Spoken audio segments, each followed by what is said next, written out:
Oi pessoal, tudo bem? Vamos continuar então a leitura desse livro agora, que é 50 anos depois, esse que vem então na sucessão, ou vem assim em seguida do livro Há 2000 anos, que contou a história do Emmanuel quando ele era o senador romano Públio Lentulus. E agora conta a história do Emmanuel, que é o mentor do Chico Xavier, que, porém, agora na pele de um escravo, Nestório. Então, o senador Públio Lentulus, que a história dele começou ali no ano de 30, que a gente viu no livro Há 2000 anos, agora ele aparece novamente, então, na pele de um escravo. Ele passou de um senador romano para um escravo judeu. E aí, o nome do livro é 50 anos depois. Porém, a gente vai entender aqui que ele não levou 50 anos para se reencarnar. Ali na introdução, em que o Emmanuel conta e explica como é que vai ser esse livro, não aparecia, porém aqui no primeiro capítulo já aparece que nós vamos começar então no ano de 131. E aí a gente faz um cálculozinho que quando aconteceu os derradeiros minutos de Pompeia, que foi quando o senador Públio Lentulus então fez a passagem dele, aconteceu no ano de 79. A gente tira de 79 a 131, sobram 52 anos. E aí a gente vê também que o Nestório, o escravo agora, que era o senador Públio Lentulus, essa reencarnação do Emmanuel, que ele veio como um escravo, ele estava com 45 anos. A gente tira 45 de 52, sobra 7. Então a gente vê que o Emmanuel, o senador Públio Lentulus, levou 7 anos para se reencarnar. E aí, para passar de um senador para um escravo. E aí eu entendi lendo esse livro, uma coisa que eu não entendia, porque eu pensava que tivesse um padrão. As pessoas passam, morrem e elas se reencarnam depois de 100 anos, uma coisa assim, digamos. Porém não, como eu disse no livro anterior, no vídeo anterior, em que a gente vê ali a apresentação do livro pelo Emmanuel, Deus ele realmente nos trata assim como VIPs mesmo, pessoas muito importantes, cada um individualmente. Porque eu acredito que seja assim, a gente faz a nossa passagem e aí a gente reganha toda a nossa consciência, nós que estávamos aqui nessa realidade tridimensional de luz e sombras relativa, sob o véu do esquecimento, sob a influência do chazinho do esquecimento, a gente ganha toda a nossa consciência novamente. Aí a gente faz todo o balanço da nossa existência, do que foi que a gente fez nesse tempo de vida, e aí a gente planeja a nossa volta, é a gente que decide ali. Não sei se vocês viram no livro Nosso Lar, tem um filme também, tinha o Ministério do Planejamento. É assim, é como aqui a gente vê todos esses, digamos, em um governo, um presidente, ele tem todos os ministérios para que tudo, cada área é organizada por um ministério. Então, da mesma forma, eu acredito, se o ser humano tem essa organização, Deus também tem, o plano espiritual também tem. E aí, então, a gente faz o nosso planejamento, porém, depois que a gente faz todo o nosso planejamento, a gente toma novamente o chazinho de esquecimento. Aí a gente volta, porque senão seria muito difícil. Além do chazinho ele ter o objetivo de nos fazer esquecer que nós somos seres infinitos divinos, aí quando a gente chega, muitas vezes a gente até se identifica com o corpo, se identifica muito com a matéria, e é por isso que fica um pouco desafiador o jogo. Além disso, ele ainda, conforme a gente vai jogando, a gente vai acumulando coisas. Então, que seria difícil, por exemplo, o perdão. Se a gente tem uma história com alguém que a gente não consegue perdoar, mas a gente precisa aprender a perdoar, senão Jesus Cristo não teria dito que se perdoar 70 vezes, 7 vezes. Aí, então, eu lembro até uma história que o professor Hélio Couto conta, de então um casal que tivesse, eu não sei se era fictícia ou se ele estava dizendo na realidade, não me lembro, mas a história é essa, que eles têm então um neném um bebezinho que em outra vida foi então o autor do assassinato de algum deles, do pai ou da mãe. E aí eles levam a criança para a praia ali no sol ele fala de Santos ali, de 40 graus, embaixo do guarda-sol. É claro, ninguém vai expor uma criança, um bebezinho ao sol desse jeito, porém ele volta todo torrado, porque o sol, dependendo do guarda-sol, ele passa, aquele mormaço queima também. E aí, inconscientemente, a pessoa faz isso. Imagina se ela souber, não, esse aqui é meu filho, que eu devo amar muito mais na vida anterior, ele foi aquele meu inimigo mortal, ele fez alguma coisa grandiosamente maléfica contra mim. Aí fica mais difícil, e por isso, então, o objetivo do chazinho do esquecimento, mas tudo isso para dizer, nós vamos então entender aqui se aquele senador de alma superficial e orgulhosa, se ele voltou, se ele se reencarnou como um escravo, e vamos ver se a alma dele já está agora com 45 anos, se ele já aprendeu a renunciar, se ele já aprendeu a humildade. Ou se ele já aprendeu, não, ele aprendeu, a gente viu ali até o final do senador, que ele tinha aprendido, mas será que ele se lembra? Então, gente, vamos começar para não ficar muito longo. Então, todo mundo já lembra que, só para concluir aqui a introdução, que o Emmanuel disse que, contrariamente ao livro Há 2000 anos, em que o senador Publio Lentulus era o protagonista e todos os outros estavam ali sendo os coadjuvantes, nesse livro ele não será o protagonista. Vai ser contada a vida da Célia. A protagonista é a Célia, que ele chama de uma alma santa, e que a gente reencontra ali no 4º livro dos romances de Emmanuel, que é a Renúncia. Ela é a protagonista, a Alcione, esse livro que se passa então na França de Luís XIV, que é o 4 da série de romances de Emmanuel. Então, vamos começar, finalmente, vamos começar aqui com a primeira parte do livro 50 anos depois, que traz então, vamos ver como é que o nosso senador Publio Lentulus, romano, patrício, se comporta agora como um escravo judeu.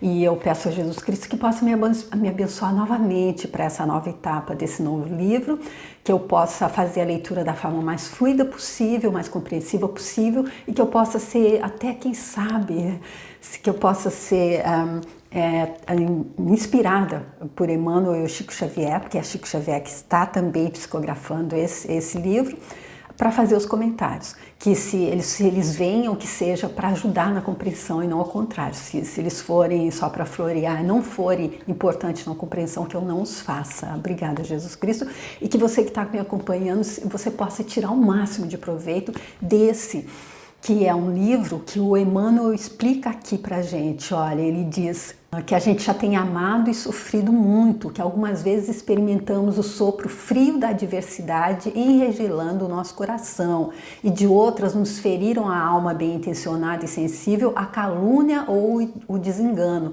e que nessas circunstâncias a gente olhou também para o céu e perguntou em silêncio onde se encontrariam a verdade e a justiça, invocando a misericórdia de Deus em preces dolorosas. E aí ele diz, lê essa história real e medita. Então, como ele disse ali no livro Há 2000 anos, que seria ele estava abrindo a intimidade dele para nos servir de roteiro, mais uma vez aqui, o que ele está fazendo é nos ajudando. Leia essa história real, ouça essa história real e medita. É para que a gente seja sábio. E aprenda com ele. A gente não precisa cair no buraco que ele já caiu, que ele está mostrando. Ó, aqui tem um buraco profundíssimo. Aí é só a gente ser sábio, tá bom? Vamos então para a primeira parte do livro, que é intitulado Uma Família Romana. Varando a multidão que estacionava na grande praça de Esmirna, em clara manhã do ano 131 da nossa era, marchava um troço de escravos jovens e atléticos, conduzindo uma liteira ricamente ataviada ao gosto da época. Então marchava ali um grupo de escravos jovens e atléticos para conduzir aquela liteira, que é aquela coisa que vinha uma pessoa dentro, ou várias pessoas, mas quem é que transportava? Não eram os cavalos, não eram os motores, não eram as rodas, eram os pés dos escravos que para acelerar eles tinham que correr, para parar eles tinham que parar de correr. Então era transportada por escravos. De espaço a espaço, ouviam-se as vozes dos carregadores exclamando: "Deixai passar o nobre tribuno Caio Fabrícios, lugar para o nobre representante de Augusto, lugar, lugar." Então aqui eu acredito que seja como se a buzina que as pessoas que estavam ali naquele trânsito, quando ouvia lugar, lugar, eles já sabiam que estava vindo uma liteira, porque os escravos, além de ser os transportadores, eles tinham que ser também os batedores, como, por exemplo, se vai um presidente agora muito importante que vai visitar algum lugar, a gente vê aquelas motos da polícia que vem na frente abrindo caminho. Então os escravos, além de transportar, eles tinham que abrir caminho também com a própria voz ali, com a fala. E eles estavam então transportando um tribuno de César, do Augusto, que era o imperador. Desfaziam-se os pequenos grupos de populares formados à pressa em torno do mercado de peixes e legumes, situado no grande logradouro, enquanto o rosto de um patrício romano surgia entre as cortinas da liteira, com ares de enfado ao observar a turba rumorosa. Ou seja, aquele que era, né, que tinha que não era plebe, era alguém ali realmente da nobreza, porque podia vir ali dentro da liteira tranquilo, com a cortina fechada, ele ainda abria um pouco para olhar os seres humanos normais ali, a plebe mesmo, com ar enfadado ainda.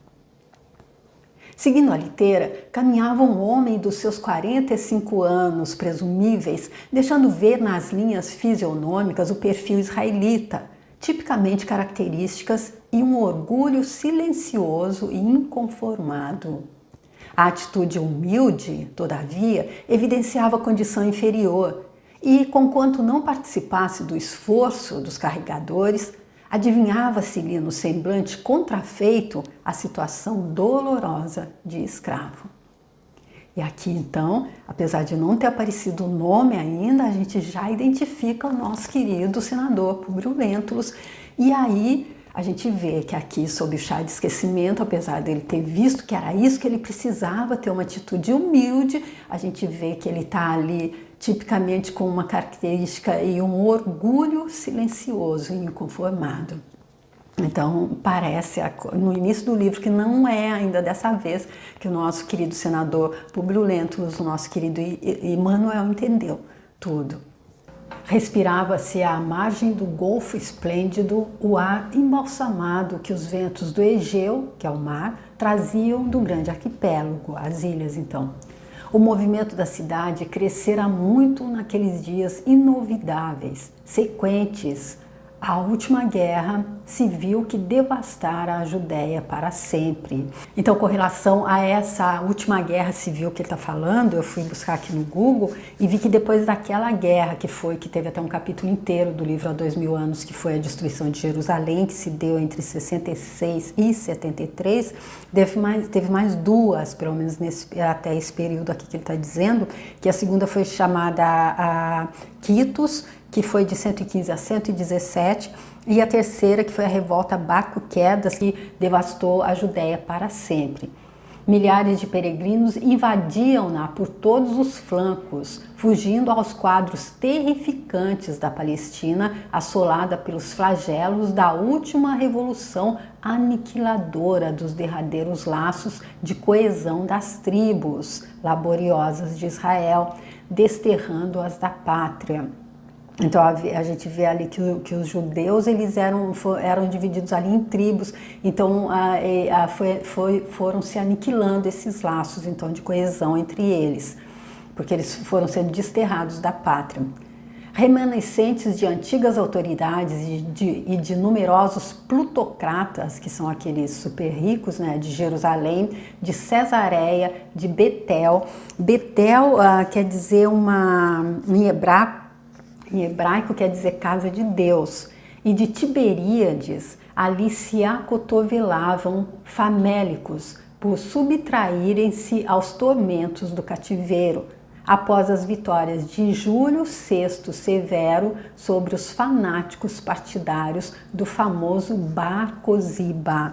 E esse Bar Cosiba, então, esse Júlio VI Severo, ele foi um militar e político, então, romano do século II. É um líder judeu, então, do século II. Vencendo os movimentos instintivos da turba, a liteira do tribuno parou à frente de soberbo edifício no qual os estilos grego e romano se casavam harmoniosamente.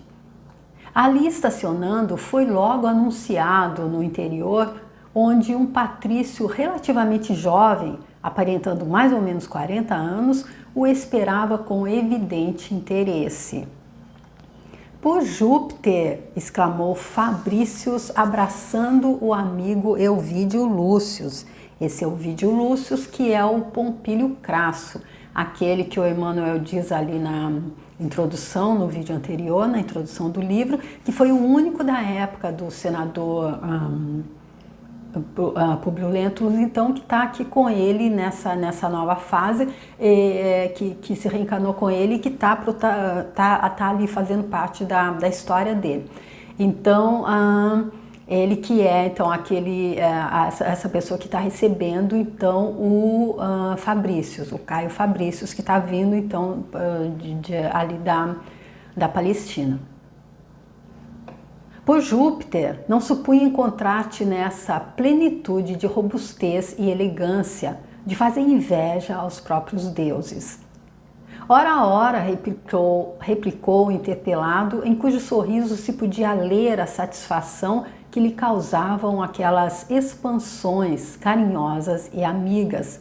São milagres dos nossos tempos.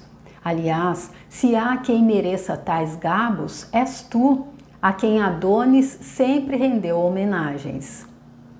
Então, ali dois amigos que se reencontram e que trocam ali palavras carinhosas, né? Um trazendo o que há de melhor no outro, uma forma bem legal da gente se reencontrar.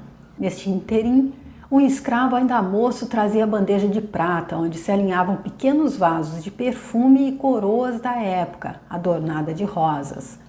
Elvídio Lúcius serviu-se cuidadosamente de uma delas, enquanto o visitante agradecia com leve sinal de cabeça. Mas houve, continuava o anfitrião, sem dissimular o contentamento que lhe causava a visita. Há bastante tempo aguardávamos tua chegada de maneira a partirmos para Roma com a brevidade possível. Há 2 dias que a galera está à nossa disposição, dependendo a partida tão somente da tua vinda. E batendo-lhe amistosamente no ombro, rematava. Que demora foi essa? Bem sabes, explicou Fabrícios, que sumariar os estragos da última revolução era tarefa assaz difícil para realizar em poucas semanas, razão pela qual, apesar da demora a que te referes, não leva ao governo imperial um relatório minucioso e completo, mas apenas alguns dados gerais. Então a gente vê que aqui o Caio Fabrícios ele foi mandado ali então para a Palestina, para a Judéia, para estar fazendo um relatório, um levantamento de todos os estragos dessa última revolução então. E a propósito da Revolução da Judéia, qual a tua impressão pessoal dos acontecimentos? Caio Fabrícios esboçou um leve sorriso acrescentando com amabilidade. Antes de dar minha opinião, sei que a tua é a de quem encarou os fatos com maior otimismo. Ora, meu amigo, disse Elvídio como a justificar-se. É verdade que a venda de toda a minha criação de cavalos da Idumeia para as forças em operações me consolidou as finanças, dispensando-me de maiores cuidados quanto ao futuro da família. Mas isso não impede, considere, a penosa situação desses milhares de criaturas que se arruinaram para sempre. Aliás, se a sorte me favoreceu no plano das minhas necessidades materiais, devo principalmente à intervenção do meu sogro, junto do prefeito Lólio Tíbico. E já tinha aqui o nosso famoso nepotismo. Ele, além de não ter, a cidade foi toda devastada, aconteceu tudo, a maioria das pessoas, então, como eles estão dizendo, perdeu tudo, e ele não, ele vendeu os cavalos dele para as forças, e além do mais, ele teve a intervenção do sogro dele junto ao prefeito, que aí, então, nem sei, não sei se dá para chamar de nepotismo, ele só está aqui, ele não conseguiu emprego, mas, enfim, ele foi ali beneficiado, então, dessa forma. Uma pessoa que vem e intervém junto a alguém ali que pode fazer alguma coisa, algum político ali poderoso. Nesse caso, o prefeito Lólio Tíbico. O censor Fábio Cornélio agiu assim tão decisivamente a teu favor? Perguntou Fabrício, algo admirado. Sim. Está bem, disse Caio, já despreocupado. Eu nunca entendi patavina da criação de cavalos da Idumeia ou de bestas da Ligúria. Aqui 2 lugares, então, da onde vêm então, esses cavalos, a Ligúria ali é Roma. Aliás, o êxito dos teus negócios não altera a nossa velha e cordial amizade. Por Pólocos, que deve ser um deus aqui então, não há necessidade de tantas explicações nesse sentido. E depois de sorver um trago de Falerno solicitamente servido, continuou como que analisando as próprias reminiscências mais íntimas. O estado da província é lastimável e, na minha opinião, os judeus nunca mais encontrarão na Palestina o benefício consolador de um lar e de uma pátria. Em diversos reencontros, morreram mais de 180 mil israelitas. Segundo o conhecimento exato da situação, foram destruídos quase todos os burgos. Na zona de Betel, a miséria atingiu proporções inauditas. Famílias inteiras, desamparadas e indefesas, foram covardemente assassinadas. Enquanto a fome e a desolação ofereceram a ruína geral, também a peste, oriunda da exalação dos cadáveres insepultos. Nunca supus rever a Judéia em tais condições. Então aqui ele dá uma descrição do que aconteceu então ali com a pátria dos judeus. Inclusive a gente viu naquele conflito lá em que se passa, em que o senador Publio Lentulus vai e que ele luta ao lado dos romanos. A gente viu então que esse conflito, eles tiraram ali todo o templo, eles desfilaram com as relíquias deles ali. Realmente eles foram muito, os judeus foram realmente muito humilhados com essas guerras, com essas revoluções. Por isso que dá para a gente ver que o senador Publio Lentulus, ele voltou novamente como um escravo judeu, ou seja, mais ainda, um escravo mais humilhado ainda do que os escravos em geral, porque ele está onde? Ele está em Roma, que é a que está então acabando, humilhando a Palestina. Mas a quem deveremos inculpar do que ocorre? O governo de Adriano não se tem caracterizado pela retidão e pela justiça? Perguntou Elvídio Lúcio com grande interesse, falando então do governo do imperador Adriano. Não posso afirmá-lo com certeza, revidou Fabrício atenciosamente. Todavia, considero pessoalmente que o grande culpado foi Tineio Rufus, legado pró-pretor da província. A incapacidade política dele foi manifesta em todo o desenvolvimento dos fatos. A reedificação de Jerusalém com o nome de Elia Capitolina, obedecendo aos caprichos do imperador, apavorava os israelitas, desejosos todos de conservar as tradições da cidade santa. O momento requeria um homem de qualidades excepcionais à frente dos negócios da Judéia. Entretanto, Tineio Rufus não fez mais que exacerbar o ânimo popular com imposições religiosas de todos os matizes, contrariando a clássica tradição de tolerância do império nos territórios conquistados. Aqui então, ele se pergunta quem seria o responsável por toda essa destruição assim de forma que me parece bem desordenada, e aí eles trazem o nome então do Tibério Lúcio Tineio Rufus, quase a mesma coisa, e então ele até mudou o nome da cidade, que para os judeus era a cidade santa, estava ali o templo santo deles, aquele templo ali, que apesar de tudo Jesus Cristo disse, ele avisou antes, esse templo vai ser transformado em pó, em cinzas, e foi exatamente o que aconteceu. Então ele desobedeceu aquela, eu acredito, tinha uma organização espiritual para que Roma fosse então fazendo ali as províncias em Israel, porém eles não interferiam com relação à religião deles, dos judeus. A gente via que eles tinham o templo para adorar um Deus único, enquanto os romanos eram politeístas. Porém, aqui, com essa pessoa, então, o Tineio Rufus, ele fez como que exacerbar os ânimos populares com imposições religiosas de todos os matizes. E eu acredito que uma das coisas mais fortes, mais arraigadas em um povo, e especialmente aí no povo judaico, a gente vê pela história, é o matiz religioso, é a parte religiosa. Então ele realmente trouxe para eles essa destruição, essa como que uma descaracterização que ele queria impor, até mudando o nome da cidade santa deles, da cidade de Jerusalém.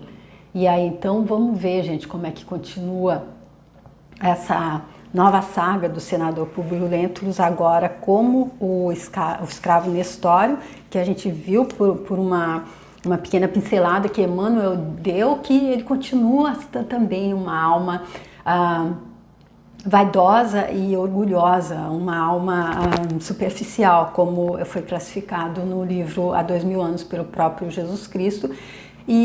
Porém agora ele não está mais ali vestindo a indumentária de um senador, que aí ele pode escravizar, ele pode condenar, ele pode fazer do jeito que ele entender, achando que tem, como na introdução Emmanuel diz, achando que tem aval de Deus, de um dos deuses que ele cultua. Agora ele vem na pele de um escravo e de um escravo judeu, humilhação dupla. E aí vamos ver então como é que vai continuar no próximo capítulo ou na segunda parte desse primeiro capítulo. E como Emmanuel diz dessa vez na introdução, há 2000 anos ele dizia que era para ser, ele abria a intimidade dele para que não servisse de roteiro, para que a gente pudesse ser sábio, aprender com ele. Essa última parte sou eu que estou dizendo. E agora nessa ele diz que ele traz essa história verídica, não é ficção, para que a gente, apesar de que seja a história da Célia, ele não vai ser o senador agora, não vai ser o Emmanuel, não vai ser o escravo Nestório, o principal, o protagonista dessa história, porém uma alma santa, como ele classifica, chamada Célia, que aparece novamente no livro Renúncia como como que é o nome dela? Alcione. E ele então diz, aproveita, lê esse livro e medita, porque muitas vezes nós vamos nos encontrar ou já nos encontramos na mesma situação que eles se encontram, que os personagens vão se encontrar, vão nos mostrar, e ele mostra como é que a gente busca forças então em Jesus Cristo. E aí então fica aí essa primeira parte desse primeiro capítulo, desse livro grandioso, que dá continuidade então à saga do nosso Emmanuel há 2000 anos, há mais ou menos 2000 anos agora, um pouquinho mais. Não, há 2000 anos, mas o título não é esse, agora é 50 anos depois da passagem dele no livro Há 2000 anos, da volta para casa dele, agora ele voltou novamente, mas nós vimos que ele levou 7 anos para se reencarnar e nós o encontramos agora com 45 anos. Se você gostou dessa primeira parte e quiser compartilhar, muito obrigada, se quiser deixar seu like também, muito obrigada. E se você quiser, eu deixo aqui os livros também, os outros que eu fiz dessa série, e também o Boa Nova, que não é dessa série, mas é o segundo preferido do Chico, de acordo com o que eu li, aí por isso eu fiz ele no segundo, também é um livro fantástico, tá bom? Muito obrigada, eu espero te encontrar para que a gente dê continuidade. Tchau!